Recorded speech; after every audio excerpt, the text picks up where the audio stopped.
Preparem seus corações, porque hoje trago uma história que vai te emocionar. Uma história sobre escolhas que marcam para sempre, sobre arrependimentos que corroem por dentro e sobre um destino que insiste em nos colocar cara a cara com aquilo que tentamos esquecer. Imagine um homem que há 30 anos deixou um bebê chorando na porta de uma igreja. Imagine agora esse mesmo homem, envelhecido, cansado, com as mãos sujas de graxa, consertando um carro qualquer em uma oficina simples de bairro. E imagine que o dono daquele carro seja justamente aquele bebê, agora um homem bem-sucedido que nunca soube quem o abandonou. Antes de continuarmos, me digam nos comentários, de qual cidade e estado vocês estão ouvindo essa história? Quero saber onde estão os corações que vão sentir essa jornada comigo. Era uma noite fria de agosto de 1995 e Antônio tinha apenas 22 anos. Ele estava parado na frente da igreja de São Francisco, no centro de uma cidade pequena do interior de Minas Gerais. Nos braços tremia um embrulho de panos velhos. Dentro, um bebê de apenas 3 meses dormia, alheio ao que estava prestes a acontecer. Antônio olhava para aquele rostinho pequeno, os lábios rosados, as mãozinhas fechadas, e sentia algo dilacerante no peito. Mas junto com a dor havia o medo de não conseguir, o medo de falhar, o medo de ser como seu próprio pai, que sumiu antes mesmo que ele completasse 5 anos. Ele não tinha emprego fixo, morava de favor em um quartinho nos fundos de uma pensão. A mãe do bebê havia ido embora 2 semanas depois do parto. Ela deixou um bilhete simples: "Eu não consigo, me perdoe." E Antônio ficou sozinho com um filho que ele não sabia como criar, sozinho com uma culpa que já estava começando a tomar forma. Ele tentou por 3 meses, mas cada choro da criança parecia um grito de acusação. Cada fralda suja, cada mamadeira preparada de madrugada, cada olhar de desespero no espelho, tudo o lembrava de que ele não era suficiente. E naquela noite de agosto, algo dentro dele quebrou. Ele subiu os degraus da igreja devagar, como se cada passo fosse um pedaço de si mesmo sendo arrancado. Colocou o bebê dentro de uma cesta de vime que havia encontrado no lixo. Enrolou o menino em um cobertor xadrez azul e amarelo, o único que tinha, e ao lado deixou um bilhete escrito com letra trêmula: "Por favor, cuidem dele. Eu não consigo. Me chamo Antônio, e esse é meu filho, Gabriel." Ele não sabia por que escreveu o nome. Talvez quisesse que alguém soubesse. Talvez quisesse que um dia aquele menino pudesse saber de onde veio. Ou talvez fosse só uma forma de dizer adeus. Antônio deu um último beijo na testa do filho. Sentiu o cheiro suave de bebê, aquele perfume único que só eles têm. E então virou as costas, desceu os degraus, atravessou a praça vazia e nunca mais olhou para trás. Mas dentro dele, algo morreu naquela noite. Algo que nunca voltou a crescer. Os anos passaram. Antônio mudou de cidade algumas vezes, sempre fugindo de si mesmo. Trabalhou em construção, em fábricas, em botecos. Bebeu demais, brigou demais. Chorou sozinho em quartos baratos, com o rosto enterrado no travesseiro, enquanto uma pergunta martelava sua cabeça: será que ele está bem? Ele nunca soube o que aconteceu com Gabriel. Nunca procurou saber. Tinha medo do que poderia descobrir. Medo de que o menino tivesse morrido. Medo de que estivesse sofrendo. Medo de que o odiasse. Ou pior, medo de que nem soubesse que ele existia. Com o tempo, Antônio aprendeu o ofício de mecânico. Era bom com as mãos, tinha paciência para entender motores, para consertar o que estava quebrado. Havia uma ironia nisso. Ele conseguia consertar máquinas, mas não conseguia consertar a própria vida. Aos 52 anos, ele era um homem cansado, de costas curvadas, cabelos grisalhos e mãos marcadas por cortes e queimaduras de graxa. Morava sozinho em um apartamento minúsculo nos fundos de sua pequena oficina mecânica em um bairro operário de Belo Horizonte. Não tinha amigos, não tinha família. Tinha apenas as memórias de um filho que abandonou e uma culpa que nunca o deixava dormir em paz. Ele bebia todas as noites, não para se divertir, mas para esquecer, para silenciar a voz que sussurrava em sua mente: "Você é um covarde. Você abandonou seu filho. Você não merece perdão."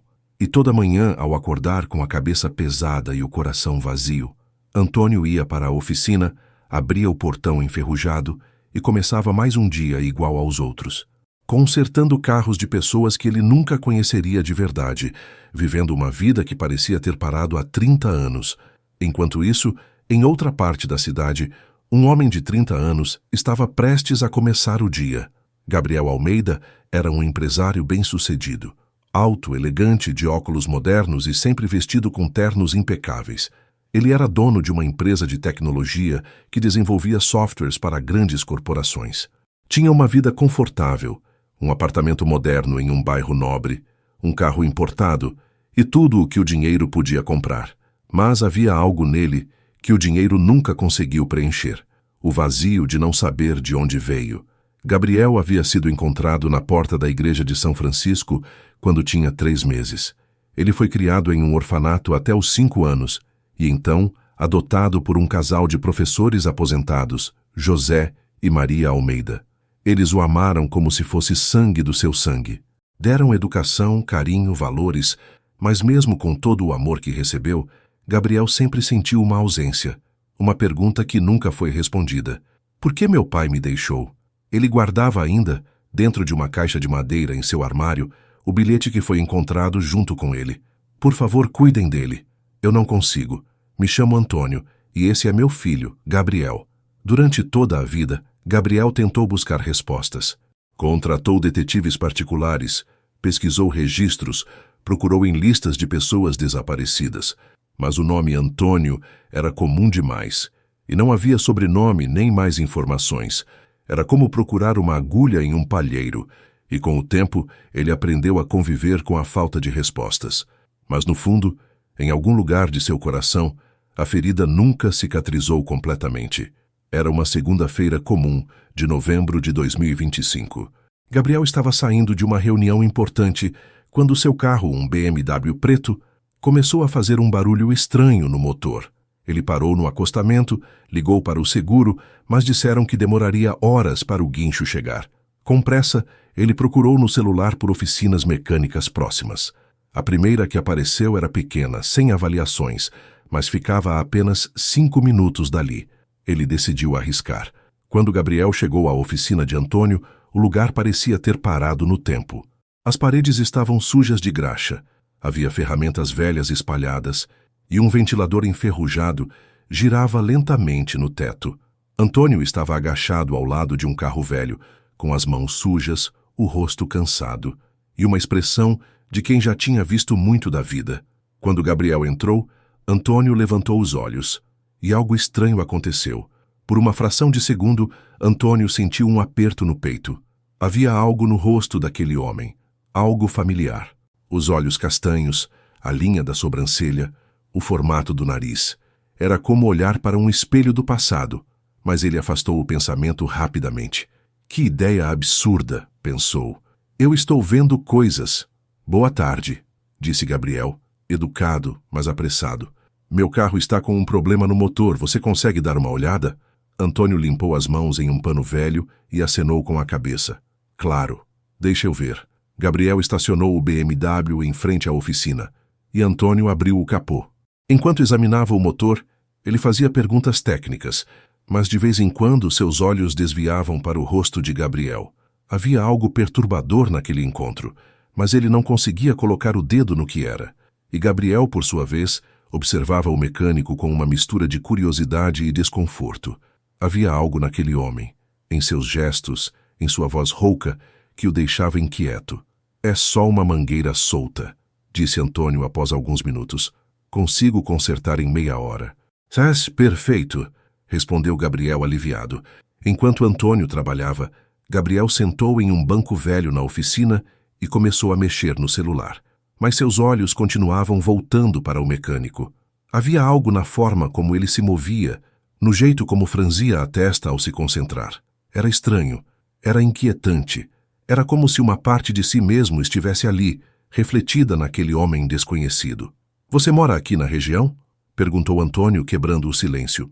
Moro no Belvedere, respondeu Gabriel, mas estava voltando de uma reunião quando o carro apresentou o problema. Belvedere, hein? Antônio deu um sorriso amargo. Bairro bom. Você deve estar bem de vida. Trabalho com tecnologia, disse Gabriel, sem querer soar arrogante. Tenho uma empresa de softwares. Sucesso, então. Antônio parou por um momento encarando-o. Você é novo ainda. Deve ter o quê? Uns 30? 30 exatos, respondeu Gabriel. Completei mês passado. Algo gelou dentro de Antônio. 30 anos. Ele engoliu seco, forçando-se a voltar ao trabalho. É só coincidência, disse a si mesmo. Não pode ser. Mas quanto mais ele olhava para aquele homem, mais algo dentro dele gritava. A idade batia. Os traços do rosto, a cor dos olhos, aquele jeito de inclinar a cabeça ao falar. Tudo parecia familiar demais para ser apenas coincidência. Você foi criado aqui em Belo Horizonte?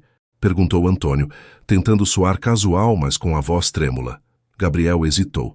Normalmente ele não gostava de falar sobre sua origem, mas havia algo na forma como aquele mecânico perguntou que o fez responder honestamente. Na verdade, não. Eu fui adotado. Fui criado por um casal maravilhoso, mas eu nasci em uma cidade do interior. Não sei muito sobre minha história antes disso. O coração de Antônio parou. Literalmente parou. Ele sentiu o ar faltar, a visão embaçar, o chão tremer sob seus pés. Ele largou a chave de fenda que segurava, e ela caiu no chão com um barulho metálico que ecoou pela oficina. Você tá bem? Perguntou Gabriel, levantando-se preocupado. Eu tô, mentiu Antônio respirando fundo. Só uma tontura. Acontece às vezes. Mas ele não estava bem. Ele estava em pânico. Seu coração batia descompassado, suas mãos tremiam e uma única pergunta martelava em sua mente. Será que é ele? Antônio voltou ao trabalho, mas suas mãos tremiam tanto que ele mal conseguia segurar as ferramentas. Gabriel percebeu, mas não disse nada. Havia algo no ar, algo pesado, algo não dito. Quando o concerto finalmente ficou pronto, Antônio fechou o capô devagar como se estivesse adiando o inevitável. Pronto, disse ele, a voz baixa. Está consertado. Quanto eu te devo? Perguntou Gabriel pegando a carteira. Antônio olhou para ele. Olhou de verdade, pela primeira vez. Que naquele momento ele viu. Viu o bebê que deixou na igreja. Viu os olhos assustados, o rostinho vermelho de tanto chorar, as mãozinhas que ele beijou pela última vez. E viu o homem que aquele bebê se tornou. Um homem bem-sucedido, educado, elegante. Um homem que, de alguma forma, sobreviveu sem ele. Não precisa pagar, disse Antônio, a voz quebrada. Foi só uma mangueira. Não é nada. Como assim? Gabriel franziu a testa. Claro que eu vou pagar. Você trabalhou. Não, insistiu Antônio, desviando o olhar. Pode ir. Não me deve nada. Gabriel ficou confuso, mas não insistiu. Ele colocou a carteira de volta no bolso, agradeceu e foi em direção ao carro. Mas antes de entrar, ele parou. Algo o fez virar. Você tem certeza de que está bem? Perguntou Gabriel. Você parece perturbado. Antônio forçou um sorriso. Eu tô bem. Só cansado. Gabriel assentiu, mas não pareceu convencido. Ele entrou no carro, ligou o motor e foi embora. Antônio ficou parado ali, no meio da oficina vazia, vendo o BMW desaparecer na esquina. E então ele desabou. Sentou no chão frio e sujo, encostou a cabeça nas mãos e chorou. Chorou como não chorava há décadas. Chorou a dor de um abandono que nunca cicatrizou. Chorou a culpa de uma escolha que nunca parou de doer. Chorou por um filho que ele nunca teve coragem de conhecer. Naquela noite, Antônio não conseguiu dormir. Ele ficou acordado até de madrugada, sentado na cama, com uma garrafa de cachaça ao lado, olhando para o teto sujo do quarto. Sua mente não parava. E se for ele? E se aquele homem for Gabriel? Ele não tinha certeza, não tinha provas, mas algo dentro dele sabia. Algo profundo, visceral, paterno. Ele sabia. E Gabriel, do outro lado da cidade, também não dormiu. Ele estava deitado em sua cama king size, com o celular na mão, olhando para a tela apagada. Havia algo naquele mecânico, algo que o perturbou profundamente. A forma como ele o olhou, a forma como sua voz tremeu ao perguntar sobre sua infância, a forma como ele se recusou a receber o pagamento, como se estivesse tentando pagar uma dívida invisível. E então Gabriel se lembrou de algo. Quando criança, sua mãe adotiva lhe contou que ele foi encontrado em uma cidade pequena de Minas Gerais. Ela nunca disse qual cidade exatamente, mas Gabriel sempre guardou aquela informação. E naquela noite, sozinho no escuro, ele começou a juntar as peças. O mecânico tinha cerca de 50 anos. A idade batia com a de alguém que poderia ter sido pai aos 20 e poucos. Ele parecia carregado de culpa. Ele reagiu de forma estranha quando Gabriel mencionou que foi adotado. E havia aquele olhar que parecia reconhecer algo. Gabriel pegou o celular e digitou o nome da oficina no Google. Oficina do Antônio. O coração dele disparou. Antônio. O nome no bilhete. O nome que ele carregou a vida inteira sem saber se era real ou apenas uma mentira piedosa. Mas ali estava. Antônio. E de repente, tudo fez sentido. E ao mesmo tempo, nada fazia sentido. 2 dias depois, Gabriel voltou à oficina. Antônio estava trabalhando em um carro velho quando viu o BMW preto parar em frente. Seu coração afundou. Ele sabia por que Gabriel tinha voltado. Sabia que aquele momento chegaria. E ele não estava pronto. Gabriel desceu do carro devagar, com uma expressão séria, determinada.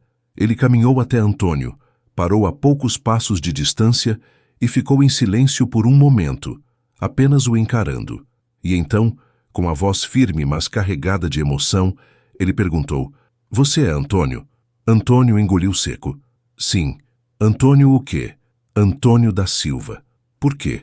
Gabriel respirou fundo. Tirou do bolso uma folha de papel dobrada. Era o bilhete.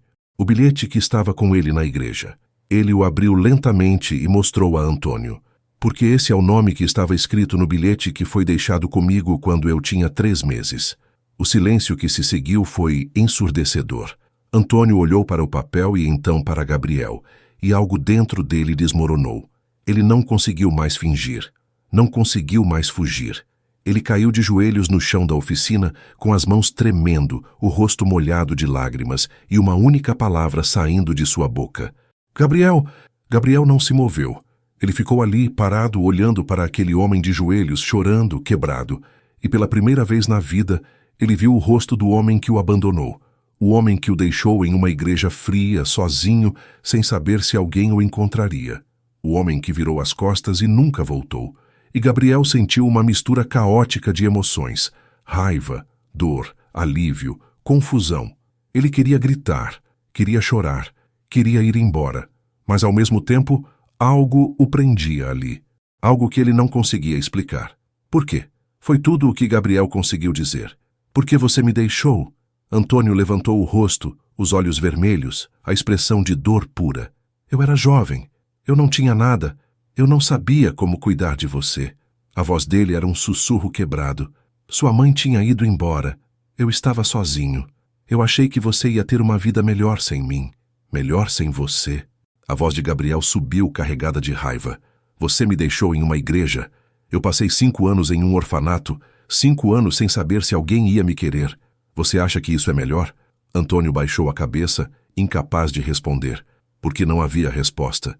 Não havia justificativa. Não havia nada que pudesse apagar o que ele fez. "Eu sei", disse ele, a voz quase inaudível. "Eu sei que não tem desculpa. Eu sei que eu sou um covarde. Eu sei que eu te falhei. E eu carreguei isso todos os dias da minha vida.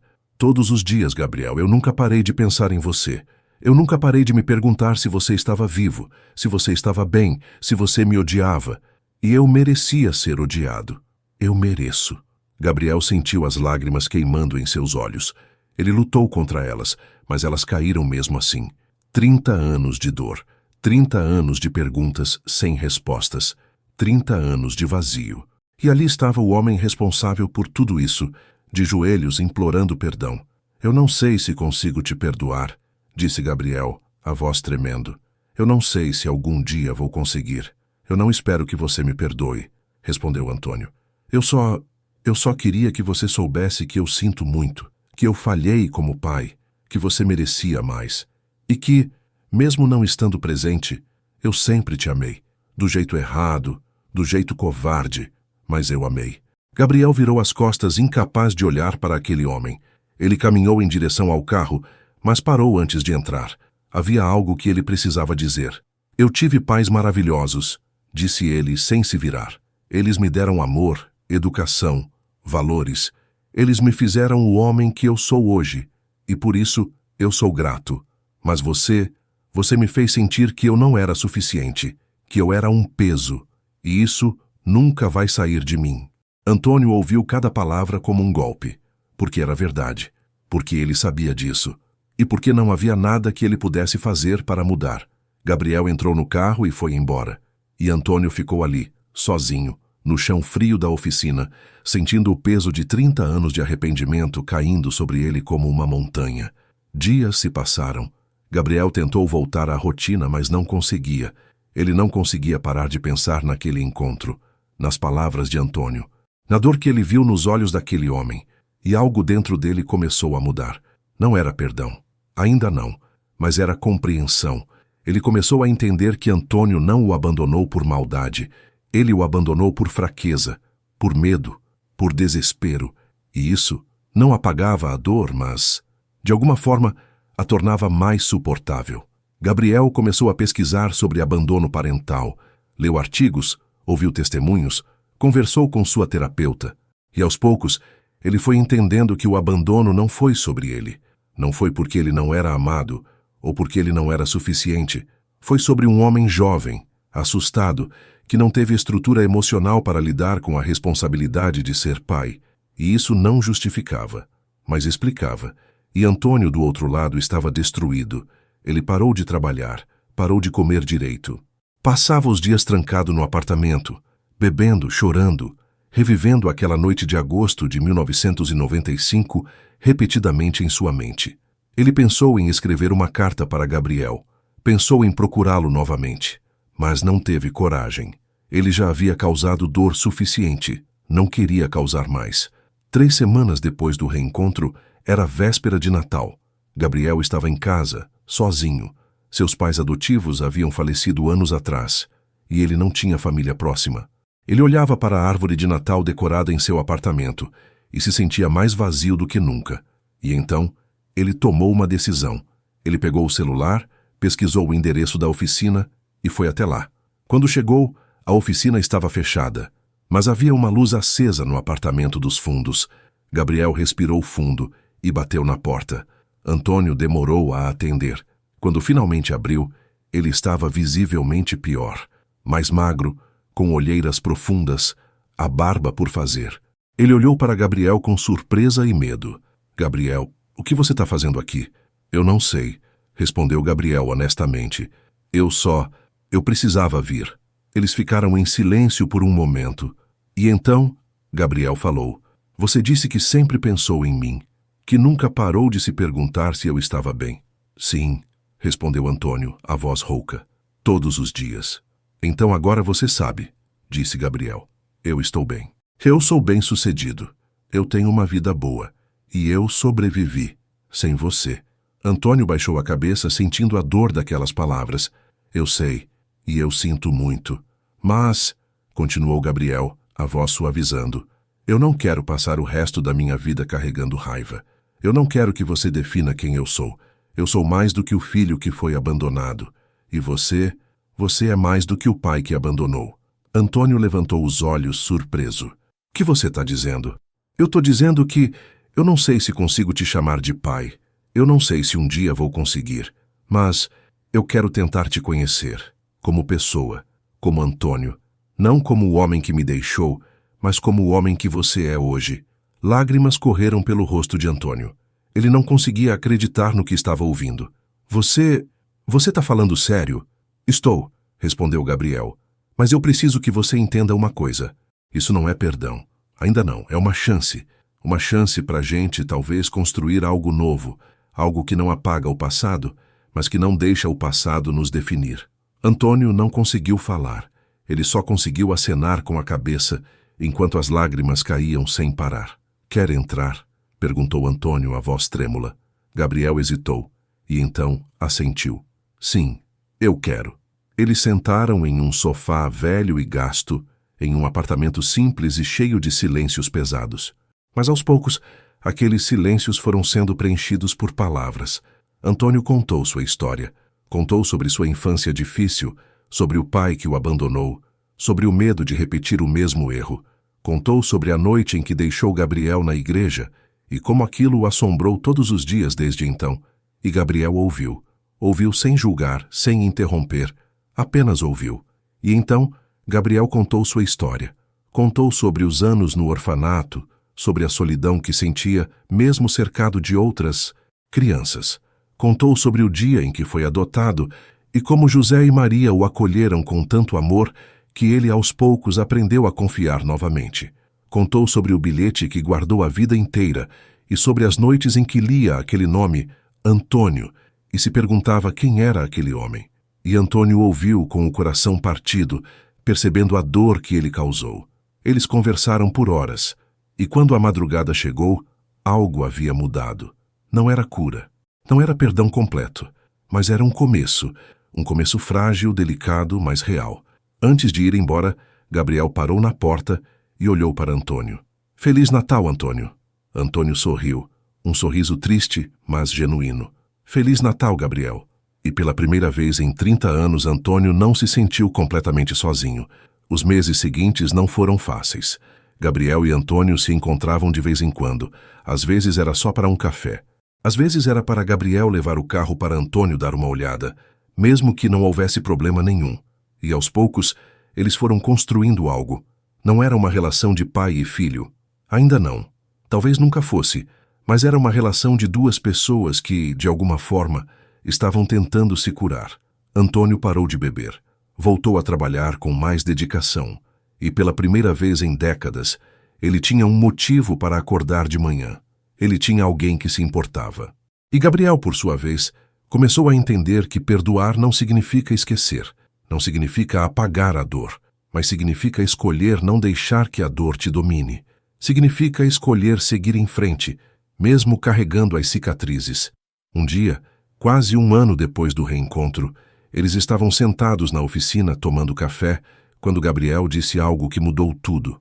Sabe, eu passei a vida toda querendo saber por que você me deixou. E agora eu sei. E a resposta não mudou o passado. Mas ela me deu algo que eu nunca tive. A chance de seguir em frente. Antônio olhou para ele, os olhos brilhando. E você consegue? Seguir em frente? Gabriel pensou por um momento. E então, assentiu. Eu tô tentando.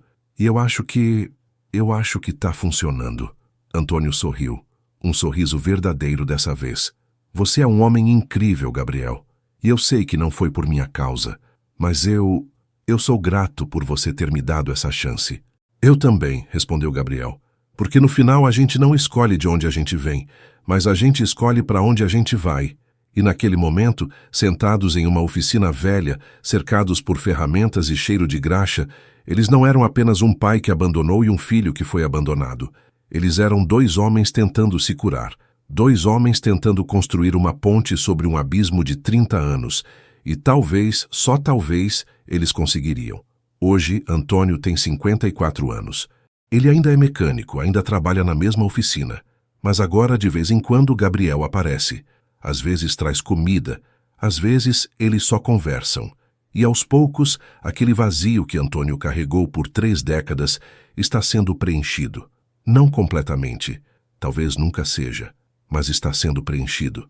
E Gabriel, agora com 31 anos, aprendeu algo valioso, que perdoar não é sobre o outro, é sobre você. É sobre se libertar do peso que te prende ao passado. É sobre escolher paz em vez de raiva. E é sobre entender que todo mundo carrega suas próprias cicatrizes e que, às vezes, a maior força que podemos ter é a de estender a mão para quem nos machucou.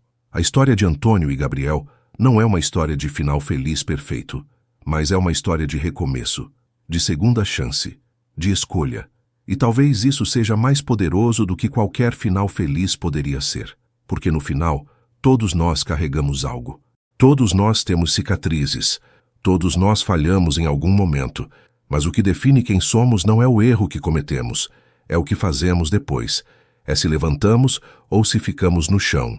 É se escolhemos o amor ou o ódio. É se damos uma chance ou se fechamos a porta para sempre. E se essa história te tocou, eu quero te pedir algo. Se inscreva no canal. Deixe um comentário contando o que você sentiu, se você já passou por algo parecido, se você acredita em segundas chances. Porque histórias como essa só fazem sentido quando elas ecoam em outros corações, quando elas lembram a gente de que somos todos humanos, todos imperfeitos, e todos merecedores de uma chance de recomeçar. No final, o que fica não são as escolhas erradas que fizemos. O que fica é se tivermos coragem de tentar consertar. E às vezes, a coragem de tentar é tudo o que precisamos.